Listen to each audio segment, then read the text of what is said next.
It is now 7:17 p.m. and I'm reconvening to open session and calling to order the regular Board of Education meeting for Indian Prairie School District 204 on Monday, November 17, 2025. Michelle, will you please call the roll? Ms. Grover. Present.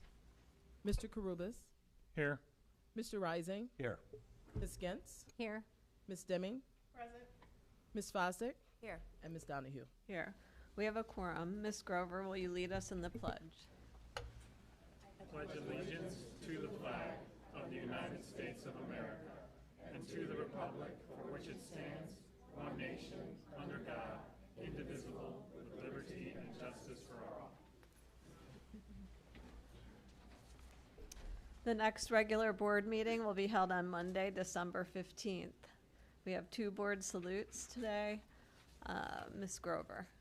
District 204 students achieved success at World Robotics Olympiad.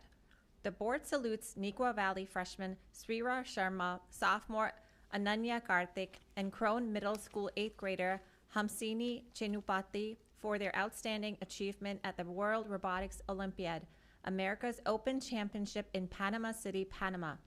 Competing together as Robot Penguin, the all-girls team earned 4th place internationally, the highest finished ever for a U.S. team in this competition. Congratulations on this stellar achievement.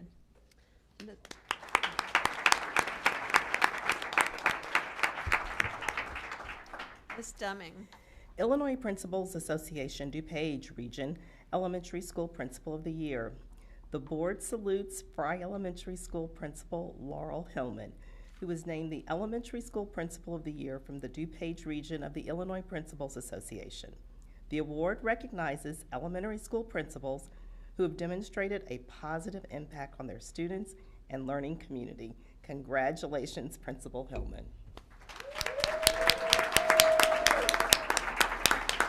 I would like at this time, if I may, to bring to the front Dr. Kylie Schmid, principal of Brookdale Elementary, and Mr. Dan Kraus, both of whom from the Illinois Principal Association, and they will present an award to Ms. Hillman.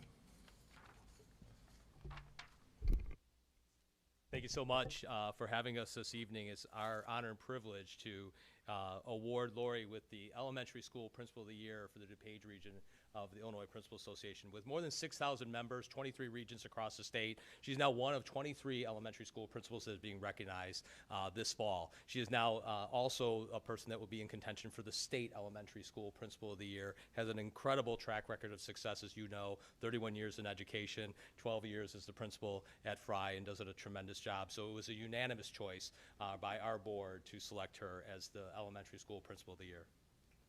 Yes, and although I'm here today as a part of our IPA board, I have the great pleasure of having Lori as a colleague. And I will say there is no one more deserving of this award than Lori. Not only is she an amazing mentor and colleague, but she always puts students at the center of everything that she does, and that comes out in everything that she does through her actions and her mentoring as well. And she always keeps that district perspective. So I am here as a proud board member, but more importantly as a colleague. So congratulations, Lori. Well deserved.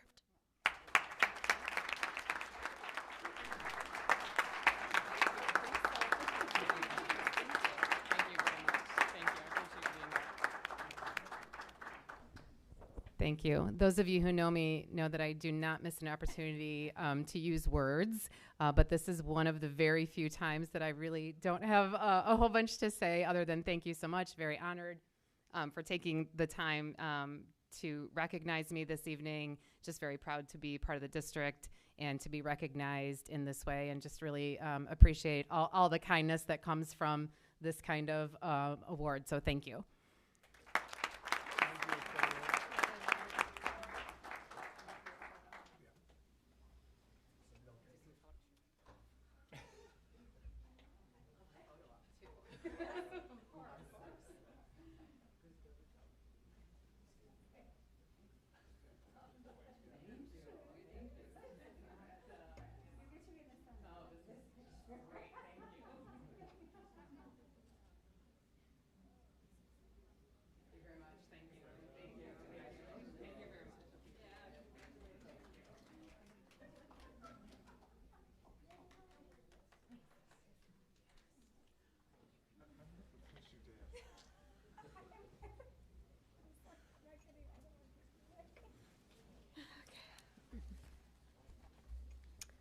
Next up, we have our Student Representative Report by Kylie Tran from Neuqua Valley High School.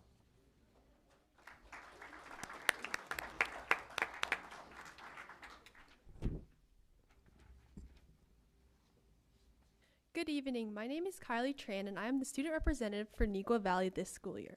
I am pleased to share the great things our school has been up to since my last report in September. We are more than 3 weeks into the second semester, and Neuqua has stayed active across academics, activities, and athletics. Juniors are happy to have completed their PSAT testing last month, and at the same time, our freshmen, sophomores, and seniors took advantage of flex blocks to receive extra academic support, meet with teachers, and make up assignments. Additionally, at the end of October, we held our annual career fair to provide the student body with the opportunity to explore different pathways, welcoming our 100 parent volunteers to share their professional backgrounds. Our guidance counselors also coordinated a college fair with over 30 colleges for students to discover post-secondary options. Both of these events fostered excitement for the bright future that lays ahead for our students. At the end of October, our music department held its annual Spooktacular concert with students performing in festive costumes and playing scary tunes to celebrate the Halloween spirit. Last weekend, our theater department showcased its fall play, Tony and Tina's Wedding, with all shows sold out. Earlier this month, we also honored our veterans within our community in the annual Veterans Day ceremony. This year, all students were able to view the ceremony either live in the auditorium or through a school-wide live stream to pay respects to those who have served. Additionally, Interact Club hosted a successful blanket making event. Student volunteers had a great time working in collaboration to make over 98 blankets that will be donated to DuPage Pad Shelter, families in our school district, and Alliance for the Children. Finally, fall sports have concluded with the winter sports in full swing, with competitions heading into this week. Next week, students and staff will have Thanksgiving break for time to rest and recharge. Before we head into another 3 weeks of school before winter break. In December, we look forward to the annual Crystal concert highlighting our talented students in the music department, as well as academic planning night to help families start preparing for next year. Thank you for your time this evening, and go Wildcats! Thank you.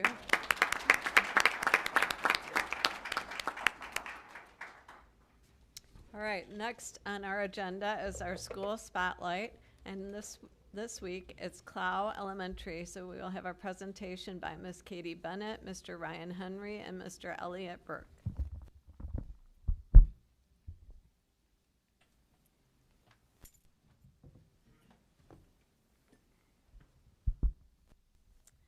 Good evening, Dr. Talley and members of the board. Forgive me for my voice this evening. Fortunately, I'm not doing much of the talking. Thank you so much for the opportunity to be here with you tonight. We are excited to highlight one of our extracurricular activities that we offer to our students. I am Katie Bennett, and I am the very proud principal at Clow Elementary School. I'm happy to be joined by Mr. Ryan Henry, who is the general music teacher at Clow and also at Fry Elementary School. And we're also here with Mr. Elliot Burke, who is a current Neuqua Valley High School senior and a former proud Clow Cougar. We are able to offer lots of extracurricular opportunities for our students, some of which are included on the board this evening.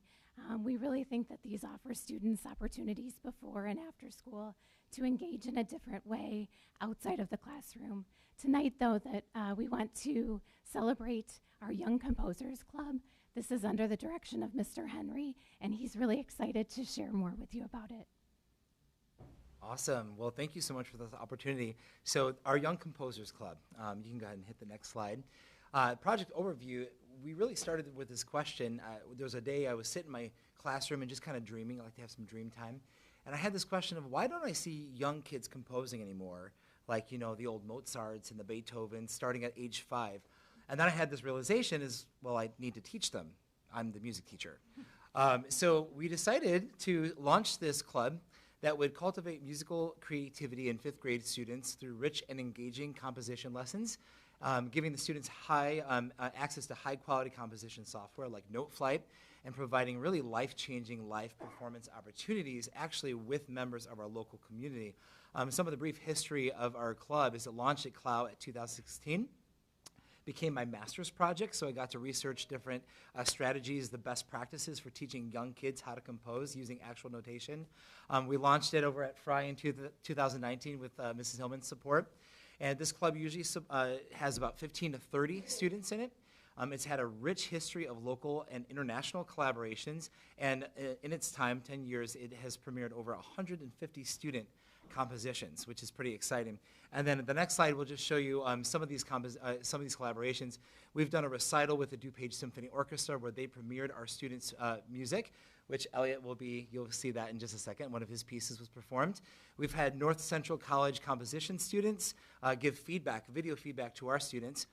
Gregory Middle School mentors, after they leave our program, they've come back to help mentor our students. We've actually had composers like Nilo Alcala, a Filipino-American composer, actually provide video feedback to our students' scores. So we usually have a deck of about 10 composers every year who are getting their scores and giving them feedback.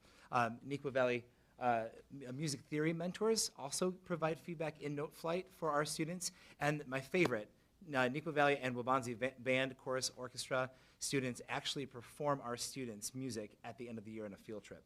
And so here's a quick example. There's Elliot. If you see over there on the right-hand side, the gray and red shirt, that is Elliot right there as a 5th grade composer. All right, and here is an example of what he did with the DuPage Symphony Orchestra. This one's called Waves of Harmony by Elliot Burke.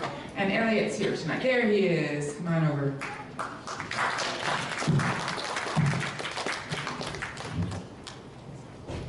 I wrote this composition thinking about the waves on the ocean. This is a 4-part piece for a violin, oboe, bassoon, and a bass drum. I decided to put these 4 instruments in harmony. That's when I decided to name it Waves of Harmony. Music surrounds us every day.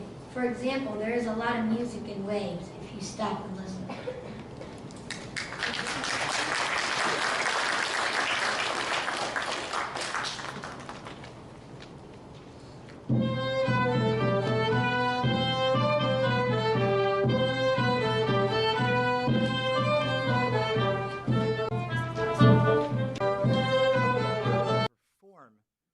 Composers Club.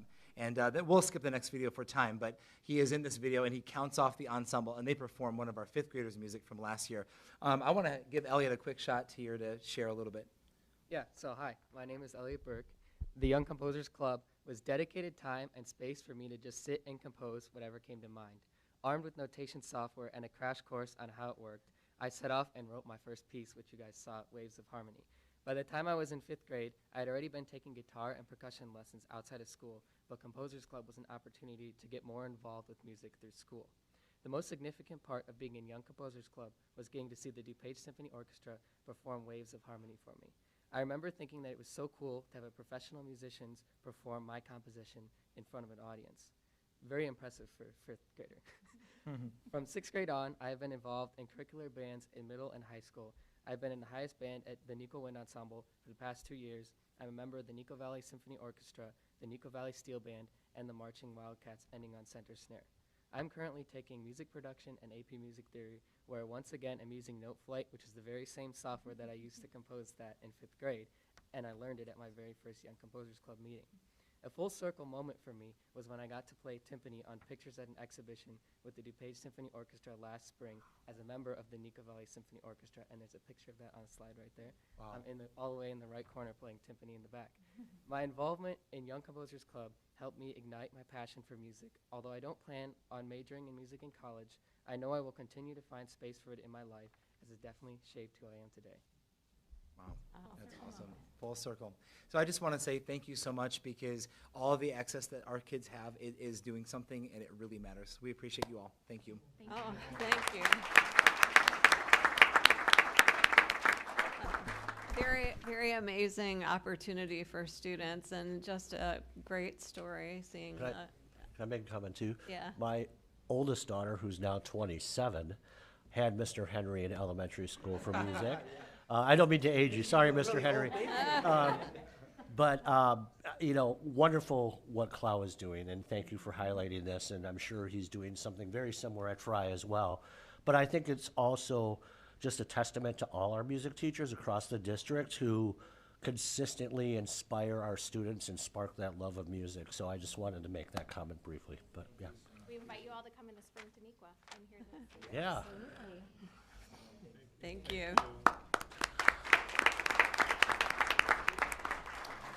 All right, our next area on the agenda is our safety contest, Safer, Stronger, Side by Side, presented by Mr. Ron Wilkie and Lisa Berry.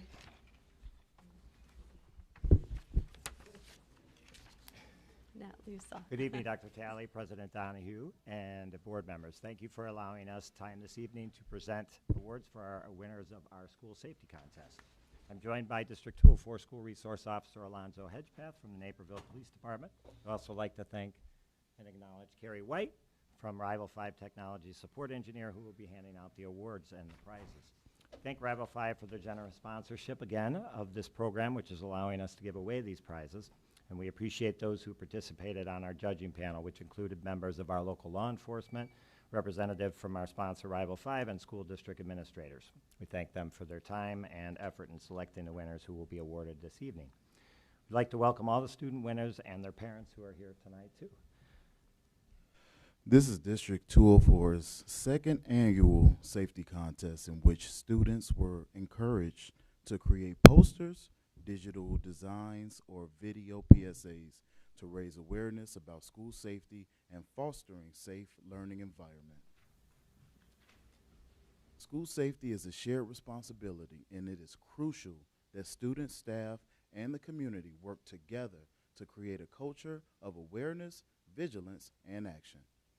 This initiative underscores District 204's commitment to ensuring that every student feels secure, valued, and supported in their learning environment. By participating in this contest, students are not only showcasing their creativity, but also playing an active role in promoting safety and responsibility amongst their peers. We are proud to see our students using their voices to make a difference, and we look forward to continuing this important work together. Tonight we will award first, second, and third place prizes for each level, elementary, middle, and high school. These entries, along with those being given an honorable mention, are displayed on the back wall of the boardroom. We'll begin with awards for elementary level, in which students submitted a drawing or poster focused on school safety awareness. When we call your name, please come up to the front, receive your certificate and prize, and stay at the front for a group photo. Will be taken when each student for that level is up here. Our third place winner at elementary level, receiving a $100 Amazon gift card, is third grade student from Owen Elementary, Serena Khan. Please come up to receive your award.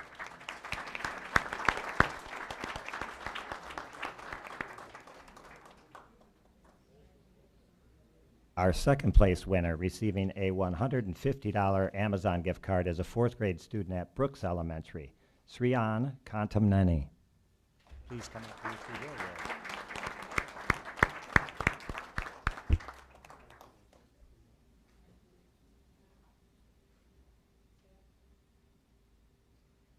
And our first place winner at the elementary level and receiving $300 Amazon gift card is a third grade student from Watts Elementary, Jasmine Panda. Please come up and receive your award.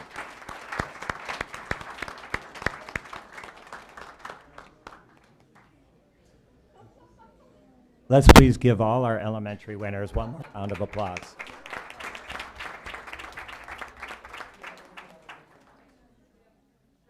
We're going to do a picture of the elementary level, and then so we'll do a picture now.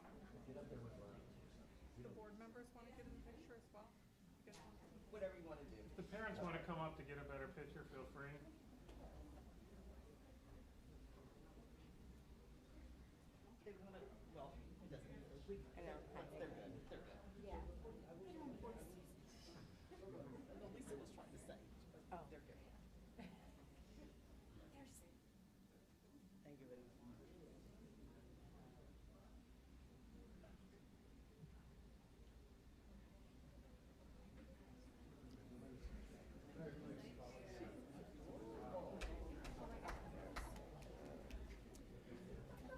Moving on to the middle school level, students submitted both digital designs and video PSAs focused on school safety, anti-bullying, responsible and respectful behavior, and reporting concerns to a trusted adult.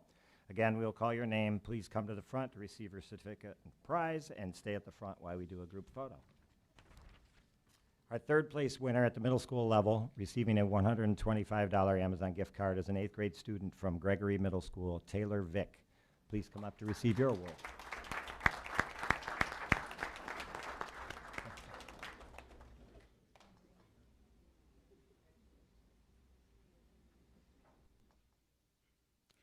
Our second place winner, receiving a $200 Amazon gift card, are 7th grade students at Hill Middle School, Danya Fanek and London Johnson. Please come up to receive your award.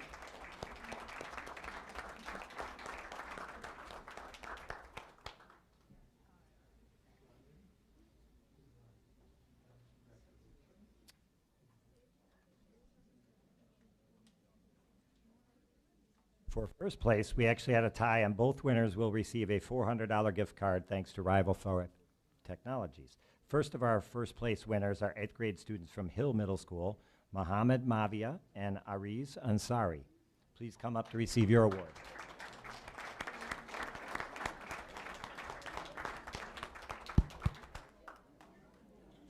And our first place winner couldn't be here tonight. It's actually her birthday. It is Eva Katani from Gregory Middle School.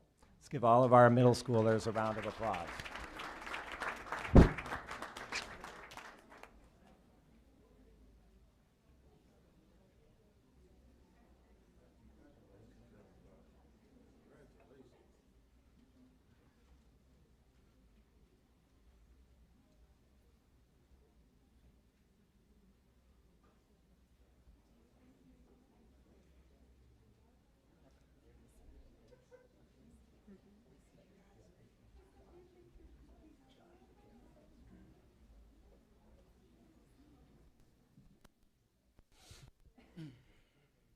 And finally, we will award students at the high school. When we call your name, please come up front to receive your certificate and prize, and stay in front for a group photo. Our third place winner at the high school level, receiving a $125 Amazon gift card, is a junior at Neuqua Valley High School, Naeun Kim. Please come up to receive your award.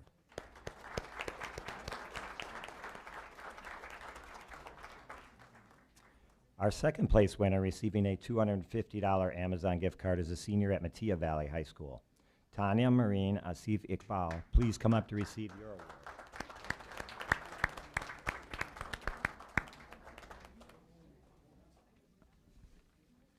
And our first place winner at the high school level and receiving a $500 Amazon gift card is a junior at Neuqua Valley High School, Arnav Gandambi. Please come up and receive your award.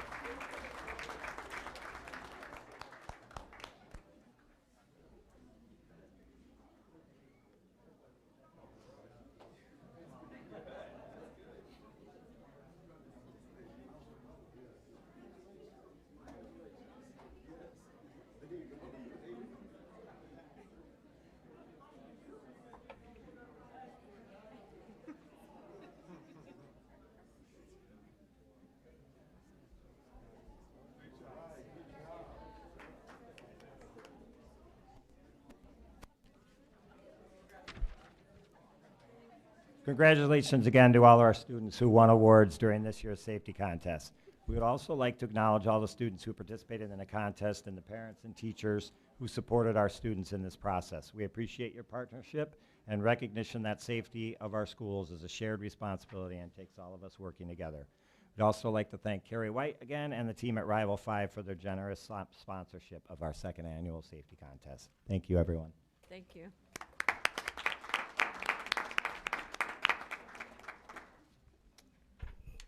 All right, tonight we have no public comment, so we are going to move to our consent agenda and superintendent report. We will start with the superintendent report. Dr. Talley. Thank you, Ms. Donahue, members of the Board of Education and the Indian Prairie community. I start my comments with sad news. Recently, we learned of the passing of Mr. Tom Gibbs. A longtime Indian Prairie educator, Mr. Gibbs passed away on November the 6th. He began his career in 1966 at Indian Plains as a teacher. He did leave the district in 1970, but returned in '73 and opened Waubonsie Valley in 1975 as principal. In 1987, he was the assistant superintendent for secondary education. He was instrumental in the design of Neuqua Valley. He retired from the district in 2000. Mr. Gibbs made a difference in our district's early development. I ask that we take a moment of silence in honor of Mr. Gibbs.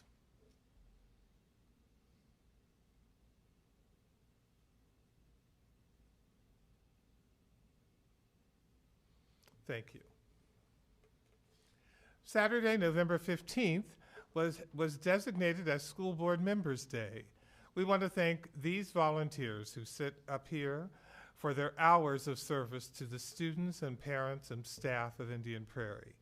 These 7 members have demonstrated their commitment to ensuring that our school system is the best it can be. They question, they are engaged, they support, they listen, they work as a team. They may not all agree, however, they respond as a unified team. That is what is needed, and I respect and appreciate the ways in which they serve our district. So to all of them, I say thank you. Please know how thankful I am for all of you who contribute to our school system and make it the best ever.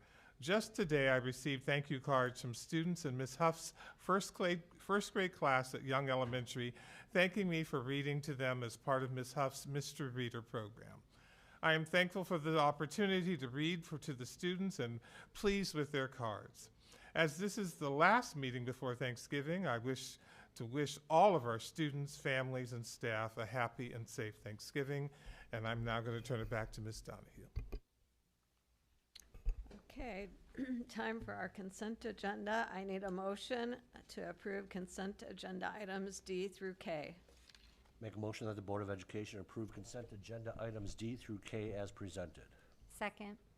Any discussion? Okay, Michelle, will you please call the roll? Mr. Rising. Yes. Ms. Gentz. Yes. Ms. Grover. Yes. Ms. Deming. Ms. Donahue. Yes. Mr. Karubas. Yes. And Ms. Fosdick. Yes. The motion passes. I now need a motion to approve the U.S. History and French 3 high school course offerings as presented.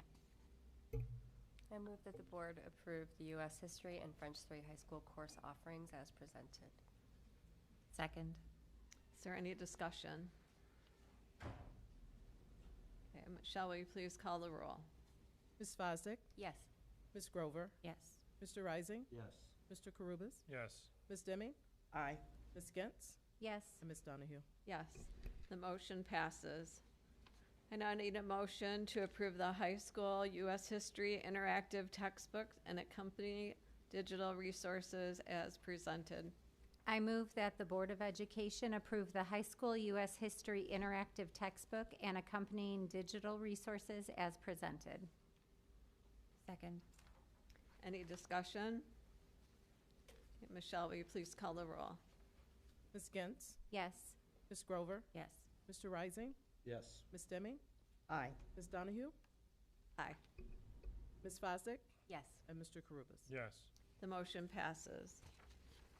Now I need a motion to approve the do adopt recommendation of the resolution committee for resolutions 1 through 10. Are you modifying that, Ms. Deming? Yes, we did have, as requested, I did hear from 2 board members, so I would like to pull items 2, delegate assembly, and item 3, nominations, please. Do we want to move this to a different part on the agenda for efficiency reasons? You want to move it later? Yeah, okay. I would second Okay. that motion. All right, we'll move that to after our discussion items. Yeah. Okay. We will now have a presentation from Mr. Ron Wilkie regarding SRO updates.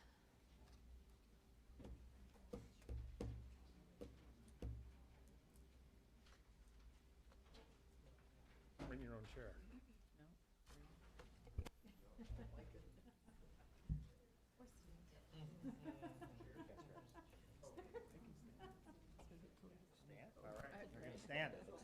So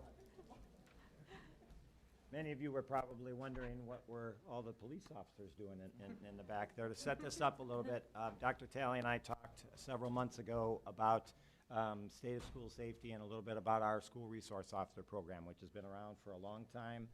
Consists of 9 dedicated officers right now and who I work with on a daily basis for a number of things. But as Dr. Talley and I were talking about, sometimes people have the understanding that maybe the legal and the law enforcement are their main roles, and really that's kind of the farthest from the truth. And I've brought these gentlemen in here today both to introduce themselves because we've had some new members so that you know who is working in our schools, and also talk a little bit about day in the life and what their duties are besides those law enforcement related, which are, again, a really small part of their general day. So I'm going to start over here with John Calero and let him introduce himself and tell you what schools he's responsible for providing assistance. Could you speak in the microphone or grab a mic? Yep.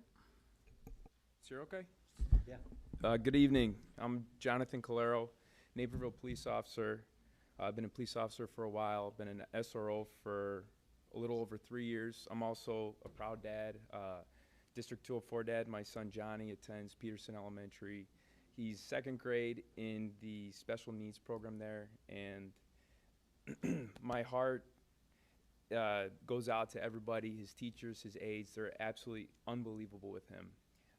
Just this last Friday, they invited me to go and be with his class along with 3 other special needs classes where I read them a story, I hung out with them, played with them, we did a craft together, and that is one of many things as an SRO that we do. We are a resource, you know, if there's issues with students, staff, parents, of course we are there to bridge the gap between the police department and the school, but personally what I believe is to humanize this. What we are wearing, our role as a police officer, my sole goal is to humanize this, show that I'm a person as well, be relatable to the kids. It's easy to, because again, I can remember like it was yesterday being in elementary school, junior high, high school. So that is I told myself when I first became an SRO, as long as I humanize this and I have fun with it, I think I would be successful. I believe I am. I enjoy what I do. It's been a nice change of pace from being a patrol officer. That's all I have to say. Thank you for letting me speak, and I'll pass it over to my partner, Alonzo. Oh, I'm so sorry, too. I'm a freshman SRO at Neuqua, and I just came from Gregory and Hill, which Officer Rooney is there, and he'll share as well. I apologize. All right. Hey, everybody. I'm Alonzo Hedgepeth. I am the SRO at Crone and Scullin Middle Schools, as well as 6 elementary schools and Gail McKenzie. I became an SRO in January. Basically, what you see is what you get. Exactly how I patrolled is exactly how I do it in the schools.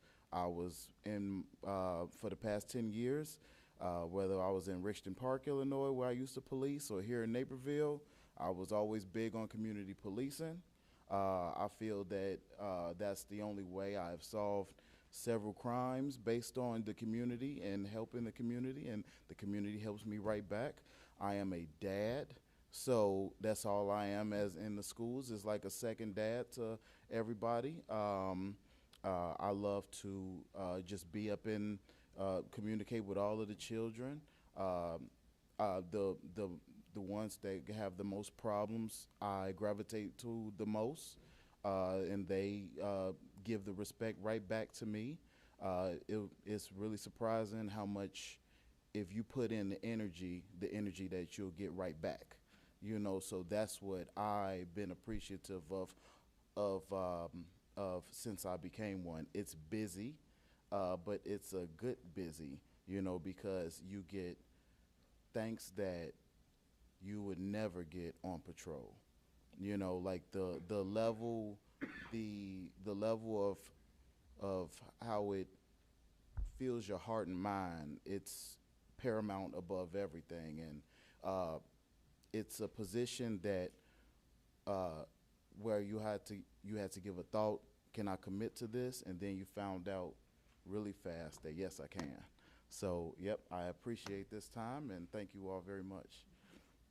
As you guys can probably tell, he's well respected, and the kids love him, as evidenced by him winning the musical chairs at the end of the year. He'd only been there a couple months and got mobbed by the kids. They were cheering for him, and when I hang out with Alonzo, he's fighting off fist bumps, and that's really what we want to see when we go with the student.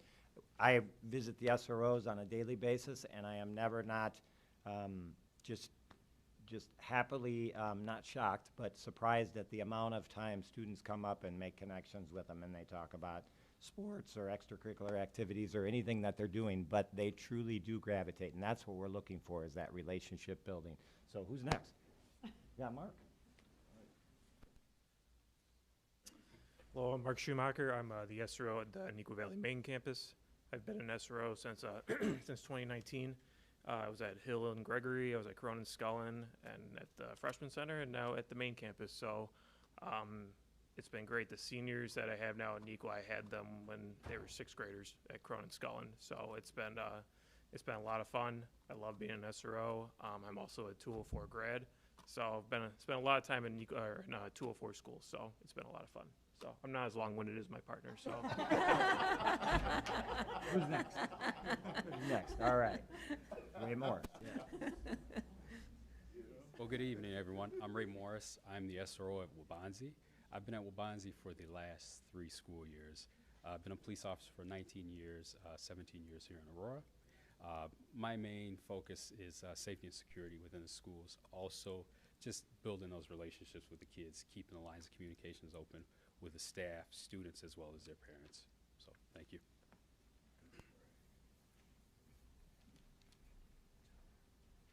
Well, good evening. I'm Officer Leonardi with the Aurora Police Department. I'm also the school resource officer at Mattia. I've been a police officer for the past 6 years, and I've been at Mattia for 3 years. I'll just say the job is just about building those relationships with our students. I think it's critical to really bridge the gap with the students at a young age. I can't tell you how many times I go to Target or the store and there's students chasing after me. They want to introduce me to their parents or whoever they're with. So it's a really rewarding job. We do much more than just, what people think we do, and which is the enforcement. For instance, I was in many classes the last week in criminal law. We teach in government class. I was on a teacher-student panel this week. So we just do way more than what people realize. One thing that SROs do too, I know my partners do, if there's an issue outside of school involving a student, we always notify the staff members in the administration, because we want to make sure they can provide resources to those students when they get to school. So we're really that bridge between the staff members and those students as well. So if you have any questions, feel free to stop by Mattia. We'd love to see you there. So thank you.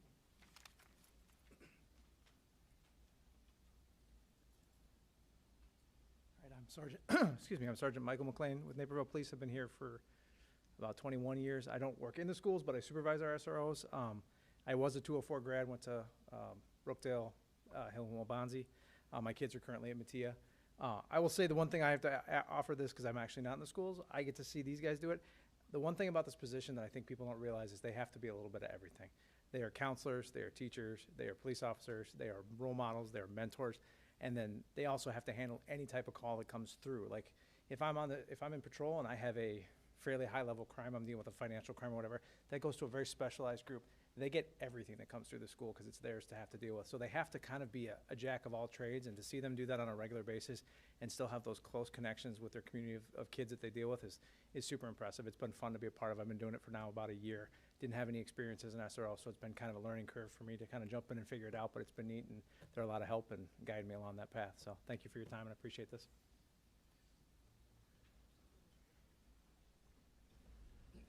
Good evening, I'm Dan Rooney. I've been a school resource officer for a total of 2 weeks. Just started my 3rd week this morning. But just kind of the way when the position opened in Naperville, and a number of guys, I think 7 or 8 people applied for the positions. Just the one thing I did in my interviews is I've been coaching pretty much my adult life. Since I graduated high school, I coached park district sports, and I have 2 daughters who I coach a lot in softball, and so I just take kind of a coaching mentality to it, just a mentoring mentality. I also gravitate kind of towards the kids who struggle a little bit more, or kind of the tougher kids. I coached wrestling for 10 years, so I was around a lot of those kinds of kids. But yeah, that's just, and I always, when I first came in 2 weeks ago, I told my administrators that, you know, my job, my role is in the name. I'm a resource officer. So like if there are issues at home or outside, or something happens outside, yeah, bridging the gap there, but I'm also a resource, and I'm not a know-it-all. I don't know everything, but I have access to a lot of resources, social services through Naperville Police Department, and so I'm pretty good at trying to fix problems and be a resource to them. So that's it.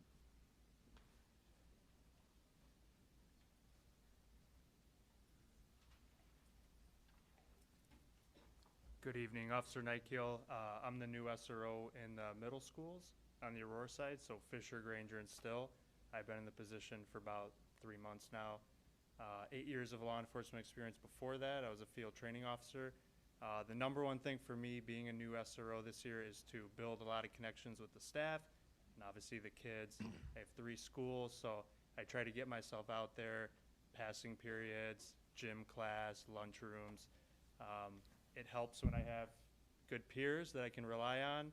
Officer Leonardi and Morris have guided me through a lot of situations that have presented themselves, so I'm learning as much as I can as I go.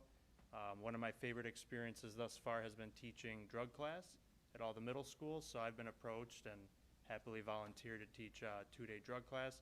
I guess they enjoyed it so much that they want me to come back for the second half of the school year now and teach the other half. So learning as I'm going and trying my best just to be a good role model, be a happy face, and be out there and build a human connection. So thank you so much. I'm last up.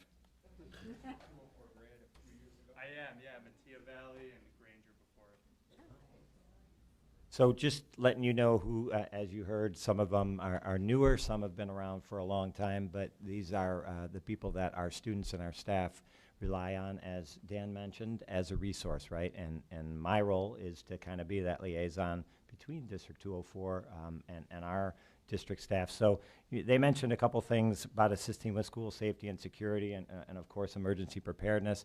They all work with me with our school emergency operations teams to make sure we're ready for critical incidents and crisis response. They work on building their relationships with the students, as you said, that for everything from, you know, like I know Mark judges the chili cook-off. He's good at that. And they do forensics classes and driver's education and all different things that are maybe things you wouldn't think of from the, besides the chili cook-off maybe. So provide guidance to students and staff. Again, we have even, you know, as you know, people with lives outside of that. So sometimes they can be a trusted ally if somebody's going through something, meaning a staff member in their own personal life or have questions about things. We also did parent universities, which you may see is a nice resource for them to have for our resource officers, which explain internet safety and school safety and some of the other things. And the last thing that they are integral parts of is our threat assessment teams. We have one of these at the district, and every one of our schools has those. 2 main goals for those are to prevent future violence and then resolve conflicts. And that's where they come in with that to both try to be ahead of and be proactive so that we don't have student issues down the road, and we can learn and work on how to resolve that. But also on trying to be forward-thinking and working with parents who might have access to weapons and firearms and making sure they do home visits, provide education on that, make sure they're safely locking them, provide locking mechanisms if needed. So all of the things that we're all worried about with school safety, right, is where they come into that. So just so that we're not too far. Does anybody have any stories you'd like to add just about things that add that was in already? Do you want me to talk about why we do the home visits? For sure. Okay. Yep. So, as Ron mentioned, you know, when we get a threat and there's some kind of threat towards the school, student, staff, whatever, we conduct home visits, and there's a couple purposes for that. Obviously, you want to investigate the student's home with the parents' permission, of course, which I would say 10 times out of 10 parents are willing to cooperate. We visit the home, we handle it in educational way. We explain everything that me personally, everything that I do with a home visit and why I'm there. I'm explaining the whole reason and the process for it. So we make sure that there's nothing of concern in the student's room. You know, no certain lists or pictures or anything on the walls. Also, we ask if there's any firearms in the house, and there has been instances where parents do have firearms and they're unsecured, they're on their nightstand, they're accessible to the students. So it's a learning piece also for the parents. And there's been times where I actually had to force a parent to get a safe.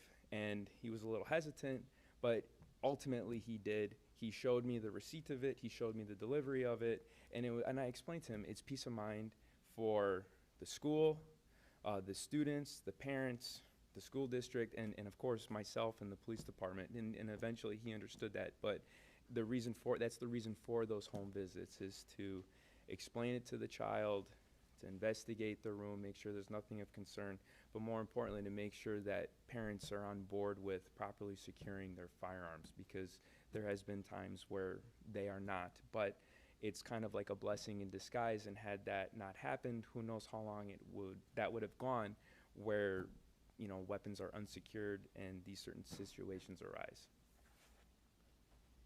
Anybody else? Yeah, I'll just provide an example of some of the things that we do. A couple years ago, we had a student at Mattia who was addicted to heroin. And I had been working with the student for months, and also the deans and the administration. I was at school, and we heard a call come out that he left school and he was not conscious and not breathing. He was basically dead. So officers, they came to the house, they administered Narcan, they brought him back to life, and then we worked with him throughout the entire year, and he's clean today. And we still have relationships with him. So these are just some of the little things that we do, and some of it, starts off pretty rocky, but with our involvement, anything can happen. So that's a good story. Anybody else? And lastly, so just done with that, but does anybody have any questions of our school resource officers of the program? Yeah, just open up if anyone has any questions. I just want to make a comment, because in the past, SROs throughout society have gotten a bad rap. And I've personally, as a parent, had interactions because of something that happened with my student. I've had interactions with SROs, and then just being in the school and seeing how all the kids interact with you guys, and you're like one of them, and you've developed those relationships. And I just have nothing but kudos and thanks to go out to all of you for what you do, because honestly, you probably think of all those kids like they're your own, so I know you guys would do anything to protect them and to make sure they stay on the right path. So thanks. Do you want to say something? Just thank you. I had an opportunity to attend a presentation that you did over at Granger a couple years ago that one of your peers did, just trying to illuminate the significance of and challenges of internet safety. And I was just there attending. I was invited by the principal as a board member to attend. And I'm just so appreciative of the manner in which you shared with parents and that Granger community, just the importance of things to look out. So many things that you do from an educational, making sure that parents are safe and the entire family is safe in addition to the children. So thank you. So thank you all very much. We truly appreciate all the work that you do in our schools. We're often there for different reasons and have seen and witnessed some of the interactions and things that we've seen with various students and with staff.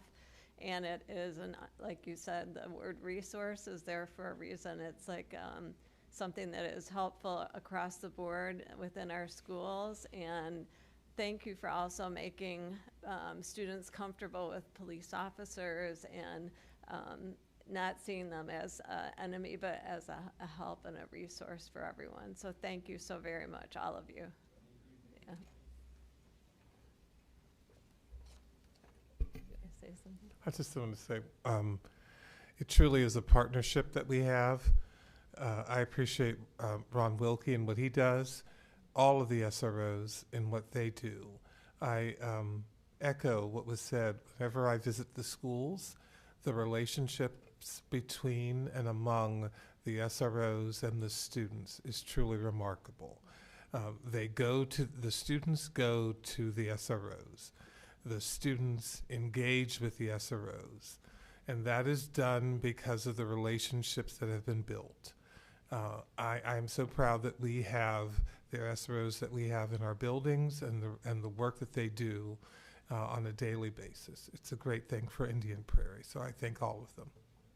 Thank you. Okay. So should we have the students sign their things? Oh, okay. Oh, okay. So when do they have to leave, like when the meeting's over? Whenever they decide. Okay. All right. We will now have a presentation from Matt Shipley regarding the tentative levy. This is the excitement of the evening.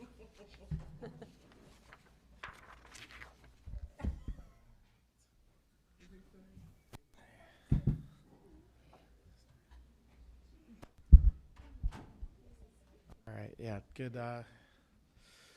evening, members of the Board of Education. As mentioned, tonight is our tentative levy presentation for the 2025 levy year. This is a discussion item that's required associated with the levy adoption by Illinois state law. It's consistent with strategic plan priority number 4 and board policy 4-30, revenue and investments. Tonight's agenda, I'm just going to provide a quick overview of the property tax cycle and process. Just cover some of the roles that several other entities and organizations throughout the state play in the property tax process. I'll detail our tentative levy request that I'm making this evening. We'll show the individual taxpayer impact, which includes, again, some disclosures that are required by state law. And then finally, I'll cover next steps that will be required to adopt this as our 2025 levy. So first, just a quick overview. And again, this is trying to make this diagram as simple as possible. But there are many other entities really throughout the state that play into how taxes are assessed and ultimately levied against taxpayers in Illinois. And so the school district's levy, the portion we're working on this evening, is just a slice of that overall process. The process starts with the township assessor's office. So within Indian Prairie, we're in 4 different townships. So we have 4 different township assessors we work with. And those are the individuals that are actually responsible for assigning fair values and ultimately equalized assessed values for properties within the township.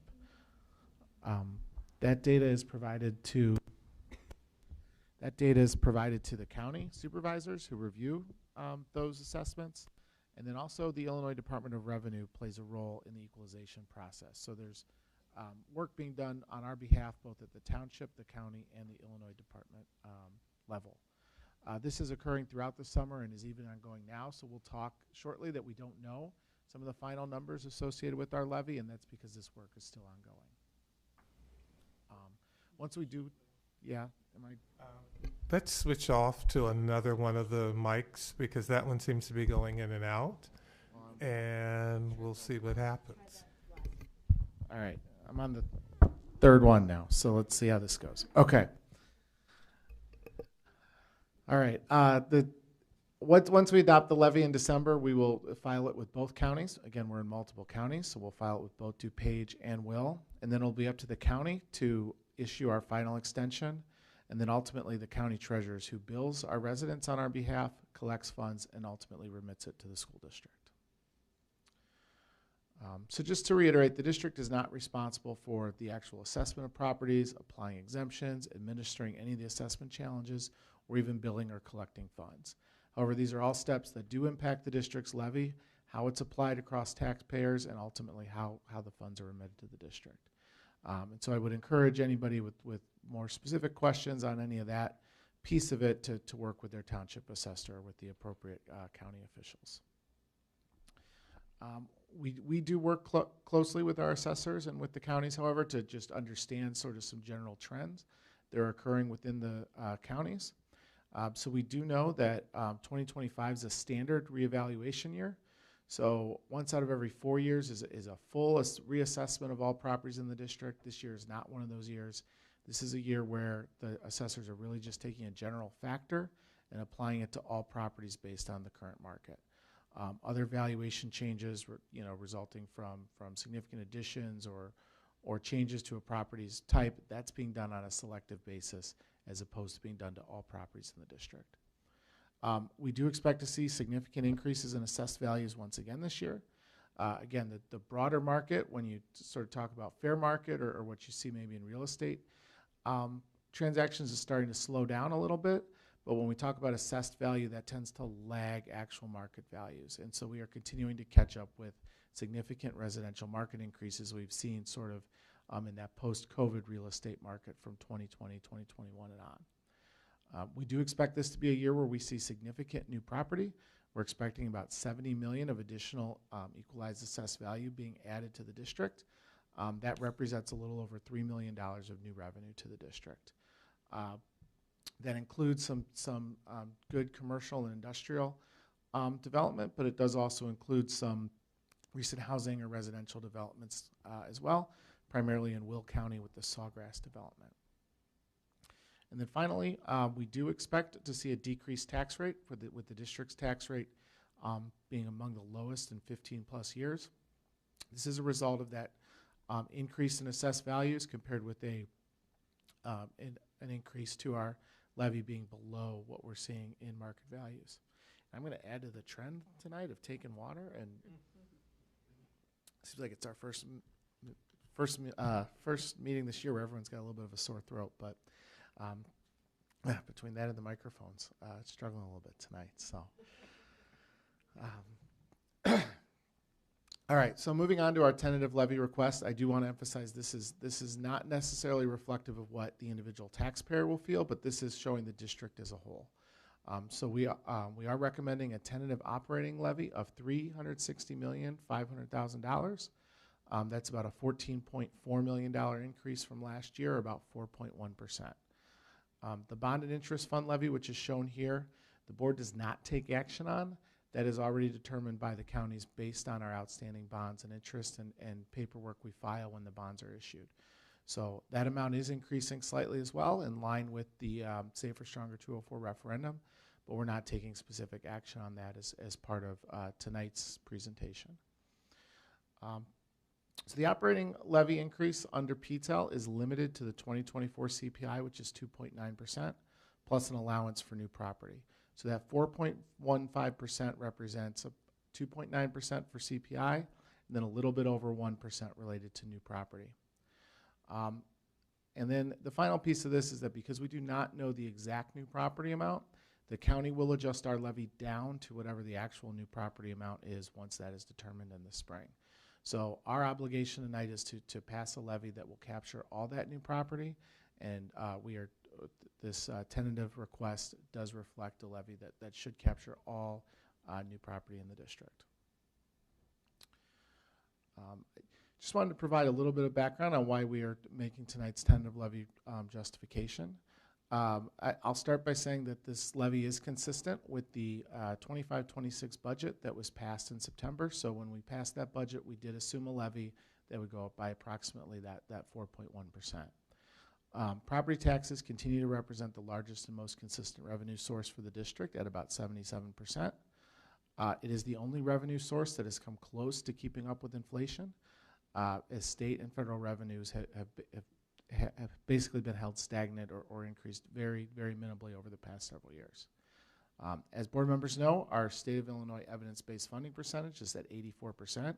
So this is recognizing that the district does not have all resources necessary to meet EBF components. And while EBF recognizes that, the incremental increase each year, again from the state, is coming in at below inflation levels. I do want to recognize that we are required to disclose our cash position at June 30th of 2025. That was approximately $222 million. Again, this amount is although large, and it is large at June 30th specifically, that is a high point for the district. We see a significant amount of cash and investments held in the summer months, and then we gradually spend that down throughout the year. And so that $222 million is offset by some significant salaries and benefits payable, accounts payable, construction commitments, and then the amount necessary to ensure we fund our obligations throughout the year. Just moving on to taxpayer impact then. Again, this slide shows some information that's more specific to the individual taxpayer's experience with their tax bill. So as mentioned earlier, we do expect to show a declining tax rate again this year. As shown in the chart, we are back to about where we were in 2008 with a total tax rate about 4.5. So we're not quite to where we were in 2008, but we're getting close. Again, you can see the impact that the Great Recession had on tax rates with a 4 or 5 years of a pretty significant increase. Peaked in 2014 at a rate just over 6, and then we're showing kind of a slow decline over the last 10 plus years to try to get back to that level we were in 2008. We estimate that the average home value, fair value in the district is just over $500,000, and for a home at that value, we estimate an increase of $187 in the annual property tax payment, or about 2.9%. But again, an individual taxpayer's impact will vary slightly based on changes to their individual property. And then again, the difference between that 2.9 and the 4.1 we showed earlier is tied to new property that we are anticipating coming online in both DuPage and Will counties. The next steps associated with this levy then, on December 15th Board of Education meeting, we will hold a public hearing where we will provide the public an opportunity to comment on the hearing, and then we will look for the levy to be formally adopted by the board later in that meeting. The levy, as mentioned earlier, is filed with both DuPage and Will counties. We are required to complete that filing by the end of the calendar year. And then once that is done, our levy will formally be extended by the counties in the spring. Next steps after that then, I just want to mention that our 5-year forecast presentation will be presented in February 26th, which again, our current budget and forecast that we've been presenting to the board do assume a levy that is consistent with the levy being presented as a tentative levy this evening. And we do continue to offer monthly financial reports as well, which demonstrate the collection process and the timing of previous levies as well. So with that, I'm available for any questions on tonight's tentative levy. Okay, tonight I'm just going to let anybody that has a question ask their question. I'm not going to call on each person, but so Mark or Mr. Rising. So every year, Mr. Shipley, I get this question, and I just wanted to clarify it. So if you go to the previous slide, if this board decides to levy for 2.9%, which is current CPI, and people receive their tax bills, and they compare their school line item to the previous year's school line item, and they say, my taxes went up for that school 5 or 6% from what it was last year. But the board only levied 2.9%, and their tax bill, would it appear to be, went up 5 to 6%. Can you explain, I know the answer, but can you explain why that happens, first of all, and then clarify that even if their tax bill from the school appears that it went up 5 or 6%, the school district still only receives that 2.9%. Can you just clarify that? So yes, as mentioned earlier, we do not control the assessment process of properties or how that total levy is spread across our tens of thousands of taxpayers throughout the district. So what we are estimating here is that the average impact for District 204 taxpayer will be a 2.9% increase. There are taxpayers that will see higher than that 2.9%, but then that also means there'll be taxpayers that'll see below 2.9%. So one thing we have seen in the district over the past several years that we continue to monitor is this concept of a shifting of tax burden among different property types. So we have seen some tax burden shift from commercial or industrial properties, as those values have sort of stagnated in the current economy, to residential taxpayers. But overall, all taxpayers, if you averaged every single tax payment made to the district, the average would be 2.9%. And we will, even if somebody's bill goes up 3, 4, 5%, the district still just sees the 2.9%. 2.9%, that's correct. But it's because of either the way it's assessed, the property shift, or the assessed value that could raise their rate higher than the 2.9 that we would levy. Their percent increase could be higher than 2.9%, but it would be because their property value increases more than the mean throughout the district. So again, we're anticipating properties across the district will increase by, say, 8 or 9%. Again, that number's not finalized yet, but if a property has a reassessment and it's up by 15%, then they will see higher than a 2.9% increase. Thank you. Are there any other comments or questions?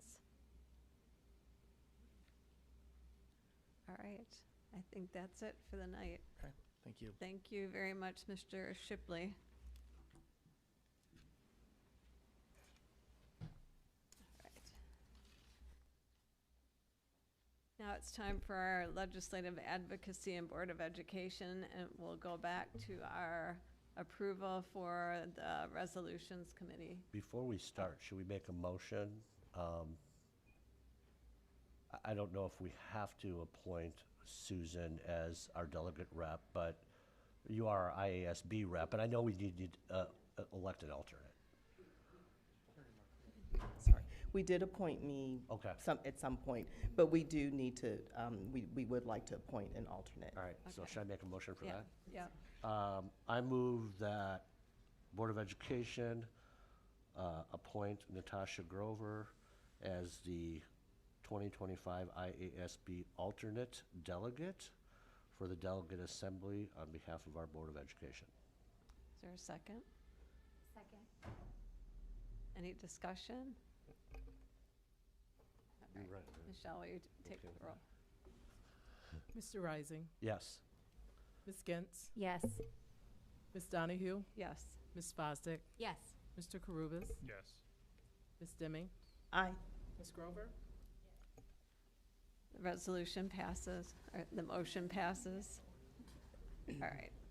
Okay, now I need a motion to approve, do adopt recommendation on Resolution Committee for Resolutions 1 and 4 through 10 as presented.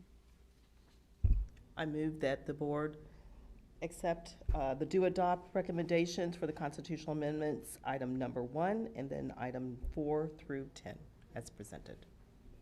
Second. Any discussion? Okay, Michelle, will you please call the roll? Ms. Demme, Aye. Mr. Rising, Yes. Ms. Grover, Yes. Mr. Karubas, Yes. Ms. Donahue, Yes, Ms. Gentz, Yes. and Ms. Fosdick. Yes. the motion passes. All right, so Ms. Deming. Do you want to call and then we'll have a discussion? Oh, okay. All right, I need a motion to approve recommendation of the Resolution Committee do adopt for Resolution 2 as presented. Second. All right, discussion. So I heard from 2 board members on item number 2, and that was the discussion that we had regarding the, if you'll recall, this was presented as a do adopt by the Constitution Committee. And this is the one with a change for a vote in another manner other than in-person voting for the delegate assembly. This particular item, just to share, has been was questioned by a number of districts. In actuality, this particular, the way that the intent is made is for there not to be a change at this time by any means, that the voting would remain in person, but it is to allow the board of directors flexibility in case in the future there is any type of manner which would prevent the delegate assembly from meeting in person. in order to provide them the opportunity not to have to address the Constitution again.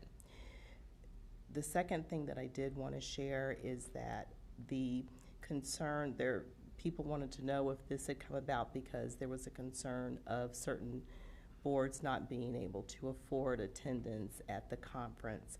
Through the research, they actually found out that there are approximately 300 districts attending the conference, but who were not sending a delegate. So the concern about some of the districts not being able to pay in order to come and vote at the, or attend the delegate assembly, they determined that they really needed to do a lot more education in encouraging districts who are present to attend and make sure that their voice is heard. So they anticipate that there will be quite a bit increase in the number of delegates this year at the assembly meeting. So again, this is their intent, is not to change currently, but to allow for the board of directors in the future to make a change if necessary. So I don't think that was clear in the write-up, and I think that the way it was written, it gives them flexibility to change it for whatever reason. Like all of a sudden they decide that they want to let people vote by email or whatever. And I think that they should have written it in a different way where it was clearer about what the intent of this thing was for. So I will be voting no still. I will be voting no too, because after hearing Ms. Deming's explanation, it just doesn't sound like a good reason to have a vote by email just because they didn't want to show up. But they were there at the conference. And if there is ever such a situation as in the pandemic or another crisis, at that point they can visit at that time, and I'm sure they have other protocols in place what to do. So I will be voting no. I agree, and I would support Police Board Member Donahue and Board Member Grover's thought process regarding that. I think that if the Board of Delegates, if the Board of Directors needs to make a change, then there's not much difference having to make this change versus addressing it with the Constitution, so Constitution amendment. So, as a board of director at the state level, it was originally suggested that there should be a method for email voting. And that was shot down, unanimously. I go either way on this, and why I say that is because, listen, I want all boards of education to go to the conference, and I would like all boards of education to have a delegate rep go to the delegate assembly to vote. That should be an expectation. But on the other hand, do we want fairness of all voices, even if people aren't there or can't attend? I mean, you think, Southern Illinois, that's like 6 hours away drive for some districts. Now, the way I read this more, it says that if any proposed changes would happen for an alternative method for voting, it would first have to go to the Resolutions Committee, and then they could recommend an alternative method for voting if determined necessary and beneficial to members. That recommendation would then go to the Board of Directors, there's 21 of us, to make the final decision as its members are elected by the divisions, and the board is composed of active members across Illinois and therefore equipped to ensure a fair voting process. Now, do I think they're going to make this change just randomly? No, but I think why it partially also came about is because of the pandemic, and that they had to go through all these hoops to have an alternative method because we didn't go in person that one year. So I am okay with people voting no against it, because maybe it should be a little more clear. And a change just can't happen because, let's be honest, the majority of the students in Illinois are composed of about 4 or 5 divisions, and there's 21 divisions in the state.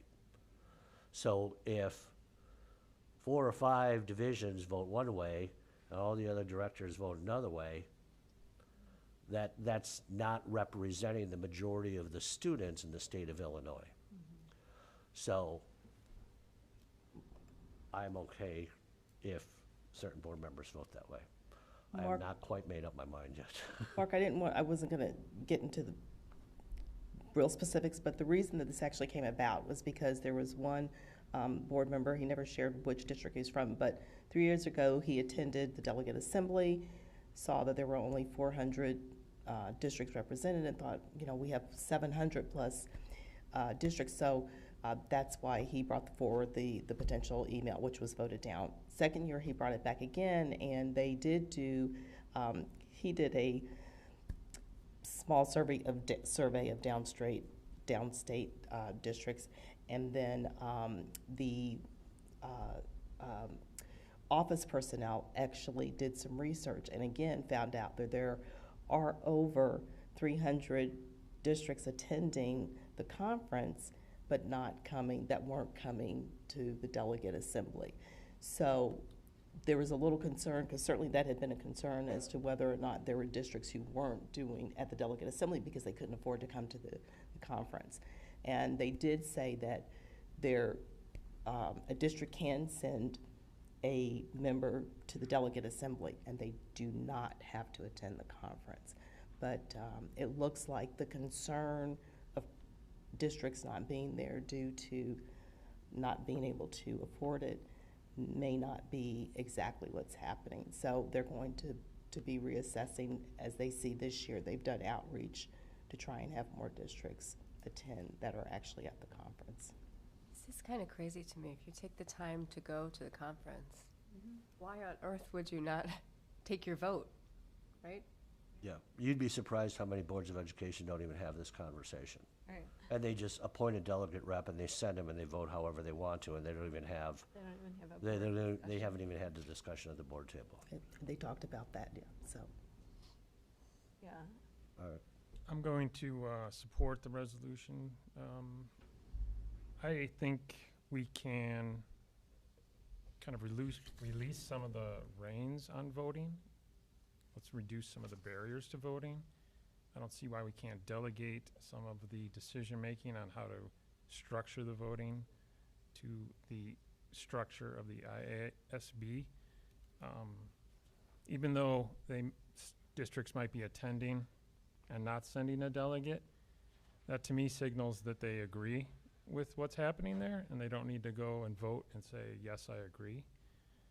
I'm not hearing any information on districts that don't attend. We have 850-ish districts.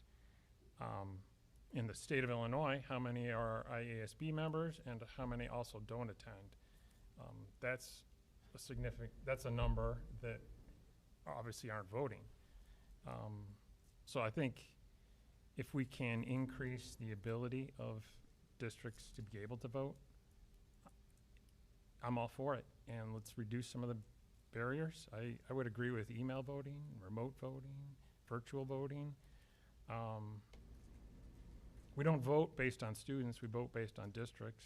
That's how the IASB works. So we get one vote. We don't get 26,000 votes. So I will be supporting this resolution. Yeah, I think it could be, worded better and tightened up and stuff, but I think from a resolution standpoint, I support it. Yeah, I think one time I did ask IASB how many districts in the state are part of IASB, and it was like 96% or something. I mean, it was a lot. 700 plus. Yeah. I also think that they do provide, in the past year, options if you can't afford to drive 6 hours and pay for a hotel room for one night. to be able to be there to vote. And I strongly feel that you should be there to vote if you're attending the conference. All right, any more discussion? Okay, Michelle, will you please call the roll? Before I call Do the we need, roll, do we need to make clarification so that, We made a motion to Adopt approve. it, If you don't yeah. agree with it, you will vote no. to vote no? Thank you. Okay. I just need to know who made the motion. Did you make the motion, Ms. Donahue? No. I did not make, 'Cause you did I make the second. motion? No. I think Lori said, can I get a motion? And you said second, so. Oh, I need okay. someone to- All right, Oh, I I'm need an sorry. original motion then. I'll make a motion. Make a motion to approve, do adopt for item 2 of the delegate assembly. Is there a second? I'll second. Okay. Michelle, will you please call the roll? Mr. Rising, No. Ms. Demme, No. Ms. Grover, No. Mr. Carubus, Yes. Ms. Fosdick, Yes. and Ms. Gintz. Yes. Oh, me too. Ms. Donahue? Me, Ms. Donahue, I'm sorry. No, I vote no. Motion fails, 4-3. So we have 4-3? Yep, so it Do does not. pass. So my direction then will to be vote no, do not adopt for item number 2. All right, so now I need a motion to approve the do adopt recommendation on the resolution committee resolution number 4 as, or number 3 as presented. I make a motion to adopt Constitution Amendment number 3 as presented regarding Article 4 elections with the change to 2-year terms versus 1 year. Is there a second? Second. Okay, discussion? I will just share very briefly that the discussion, that this was the second one that there was discussion on, and the only discussion was, the reasoning was that they wanted to move this more in line to most of the way that board officers serve terms, which is 2 years. And the other reasoning that they stated is that all of these are 1-year terms. Usually the person who's holding the presidency will take it that second time because it's a 1 year with the max of 2 opportunities. So that was the reasoning this was brought. That's all I'll share. Yeah, it will be interesting to see what happens, because more oftentimes than not, in the past history of IASB officers at the state level, someone gets elected a vice president. And then 9 times out of 10 in the past, the next year, they move to president. Then a year after that, they move to past president. So that's a 3-year term from vice president, president, to past president. Now, going to 2 years, that's a 6-year commitment. And there are not many board members in the collar counties that honestly serve more than 6 years. I will tell you, greater than 50% chance in downstate districts, they're serving 10, 15, 20 years. I've met board members that have served 35 and 40 years as board members because they just sign up to run again and no one runs against them. So it will make, my guess is this is going to pass at the state level. It will make it very interesting to see what happens if that continuous process of somebody being a vice president, president, past president stays in place, because that is a 6-year commitment now. So, yeah, that will be interesting. Yeah, I think at our last meeting, Mr. Rising, you spoke about that process and how long people are in those offices, or the chain of evolution, let's just say.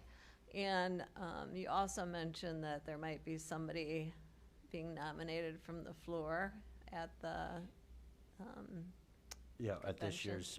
year's delegate assembly. And The president and vice president is up for election. I heard somebody will be running from the floor this year, but I can't confirm that until it actually happens. So, in thinking more about that, and all kind of comes together, and again, my comments about a lack from downstate districts, small districts that have long-term board members or whatever, on IASB, the officers, previously the resolutions that they were putting forward, but even electing officers from the floor, that's absolutely impossible, right? Because it's all of us impossible, have yeah. already Discussed. said, who's our delegate going to vote for? Well, now a new name pops up. So they put in place processes that protect themselves and only allow other evolution in the chain that they already set up. And I just worry that this is another step towards letting that be a longer cycle again.